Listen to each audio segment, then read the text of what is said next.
an order stands, the other one can't have access to the child at all. And of course, now the rules have changed. I can remember the first time I was threatened with a lawsuit. I was nitpicky, and my last year as a superintendent, I just say, okay, get in line, you know. When I start talking lawsuits, I just, you know, you're talking to the wrong guy. The school attorney is Philip McCleary, and you need to contact him, and we'll go from there. But, you know, that's 1986 I'm talking about. It's up to 63. If you don't mind, let me go through a couple of things where we may have gotten around, but I want to go to. Who called you in the morning to direct you to Stripling? I believe it was Harry Wiley. You know, that's the only person who would have called me, because that would have been the chain of command. You know, I was an assistant principal, the lowest person on the totem pole as far as administration is concerned. That's where you started out, and it would not be likely that the director of secondary education would have. I mean, assistant superintendent of secondary education would have called me.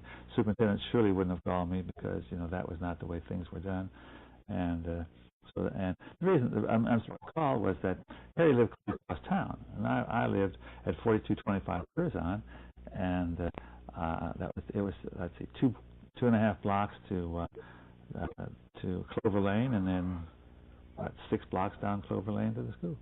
And who was Harry Wiley? Principal. Cool. And his boss was? I can't recall who was at that time. It was either Roy Stone or Julius Trulson. And who was Mr. Moore? He was superintendent. Okay. And what's the chain of command? And who's Mr. Trulson and Mr. Moore? The Mr. Moore, superintendent of school, he would be like the CEO. And then there was an assistant superintendent who had responsibility for the elementary schools. And I believe his name was Graves, but I'm not sure. So who would be a person, in your opinion, who would have been a person that would have been called by government officials? Would it be Mr. Moore, perhaps? Probably, yeah. You know, I would think that the government officials would go to the top. Mr. Moore, and Mr. Moore would have called, perhaps, Mr. Trulson or Mr. Stone or Mr. Wiley directly. Would, you know? Okay.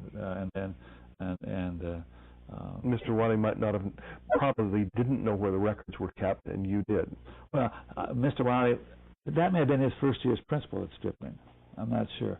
And I would have been far more familiar, because I had been there since. I've been a teacher there for 9 years, and that would have been my 4th year as assistant principal. At that time, the school records were all kept within the schools. Right. In other words, elementary school records would have been kept within the elementary school, and junior high school records would have been kept within the junior high. And sometime in the 60s, all those records were transferred to the Central School District and microfilmed? They were transferred. When they were transferred, I don't know. Okay. Sometime after 63. Because the bulk of storing records for years, and of course, you know, if the school was opened in the 20s or 30s, that paper becomes pretty flimsy, and it's going to. I didn't. People said they've opened records, and the paper was so frail that it almost disintegrated. Right. And school records at one time were called upon for a number of things, court cases and so on. And so so you were called in the morning. Approximately what time? 8-ish, 9-ish. 9-ish. Yeah, that was it. Went down to the school, turned the lights on, and the records. Where were the records stored? Basement? No, they were stored in a vault off the principal's office. A vault? Yes, a walk-in vault. Must have been. Yes. Okay. And they were easy to find. Just put your hands on them. Okay. How long did you have to wait before the FBI showed up? I'll say 30 minutes.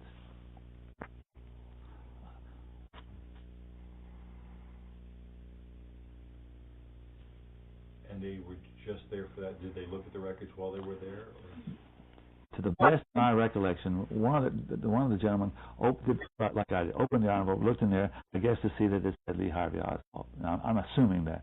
Come back in, shook my hand, said thank you very much, and was gone. And section didn't last 30 seconds probably.